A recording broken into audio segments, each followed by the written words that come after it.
এই যে একা একা চলাফেরা করছেন, জীবন নিয়ে শঙ্কায় ভুগেন না কখনো? যে আমার পরিবার সবাই তো, আমি আমার মাকে বলেছি যে দেখো, মানে আমরা যে লড়াই নেমেছি, আমার একটা মনে হয় কি কোনো রাজনীতিবিদের না বাসায় মৃত্যুটা হইতে পারে না, এটা কোনো ভালো মৃত্যু না। যিনি রাজনীতি করেন, যিনি লড়াই করেন, যিনি বিপ্লবী, যিনি সংগ্রামী, তার মৃত্যুটা হবে একটা সংগ্রামের মধ্য দিয়ে, একটা রাজপথে, একটা গ্লোরির মৃত্যু।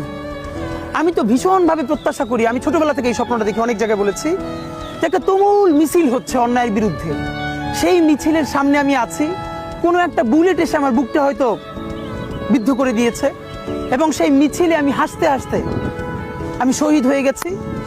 এবং সবাই যখন মৃত্যুটাকে ভীষণ ভয় পায়, আমি তখন হাসতে হাসতে আল্লাহর কাছে ভীষণ সন্তুষ্টি নিয়ে পৌঁছতে চাই যে আমি একটা ন্যূনতম ওই জীবনটা লিড করতে পারলাম, যে আমি একটা ইনসাফের হাসি নিয়ে আমি আমার আল্লাহর কাছে পৌঁছতে চাই।